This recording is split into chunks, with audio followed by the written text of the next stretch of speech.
experience of India? It's been all sweet, other than the food where it's sometimes bitter and spicy, which I do like. However, at times I need to be careful about. But it's been a wonderful experience. I've been to India many, many times now since 2005, and it's only been very, very positive. And I'm not saying this to be glib, but in fact, I've had the best of friendships formed here that have now launched this book. In fact, the reception I've had before the book and now after the book has been tremendous. And I just have a strong sense of love and affinity to this country and its people. Okay, so thank you for being with us. Thank you so much. Yes. Jonah narrowly escapes a campaign of purchase by the feared Turkish Secret Service. Dr. Balian was recently elected to serve on the board of the directors of the Armenian Center of Columbia University. He is also widely published in trade journals and Grey Wolves and White Doves. We talk with asking Mr. John to talk, maybe say a few words. Tell us about the inception. John, over to you. First of all, thank you for that very warm from this wonderful institution. It's a great honor for me to be here in India and in Mumbai, and in particular sitting to such a notable individual as Ms. Saran. I'm honored to be with you and to have this conversation about this newly launched book here in India. I will keep my words very brief because I think a lot of the discussion should happen as we have our dialogue. The inspiration for the book is from my own personal experiences. The events in this book are actual and factual. They all have happened, but I did take the poetic license to create some fictional aspects of characters and certain scenes.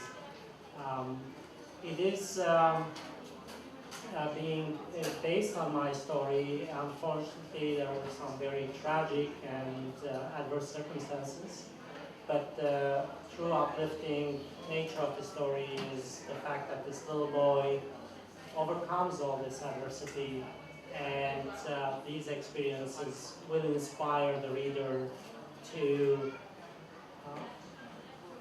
dream and hope, believe in oneself, and then have that relentless pursuit of those dreams and achieve and reach to the heights that any individual can when they set their mind to it.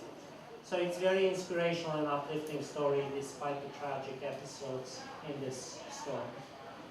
I'll stop here. Well, I should mention that the book is just released and launched in India. We started a tour of several cities. This is now the 6th city in Mumbai, and it's been very, very well received. It's been very heartwarming to see the reaction of the Indian readership to the story.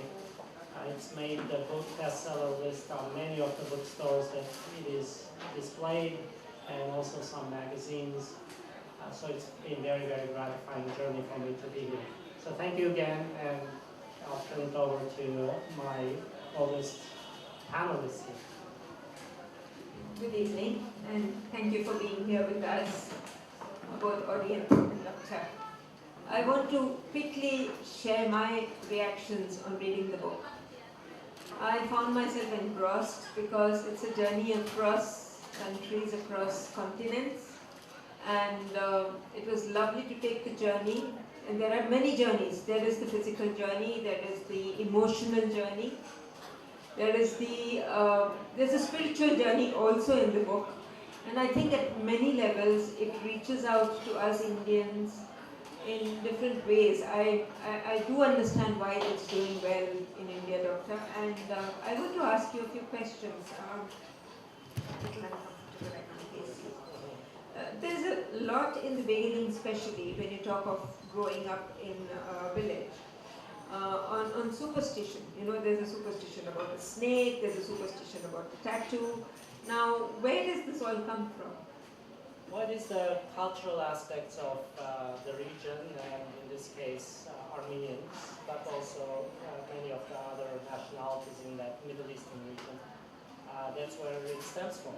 And not only the superstition, but actually the incident of what happened with that snake. It's true. It is true, and not the figment of my imagination or the memories of a child.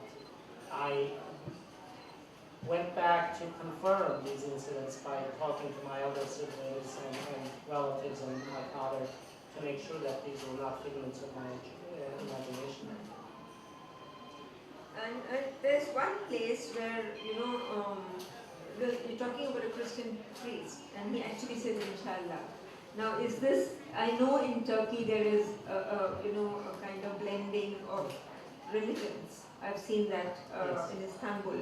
But you're talking of a period when passions were very high and religious fervor was very marked. So how do you explain that?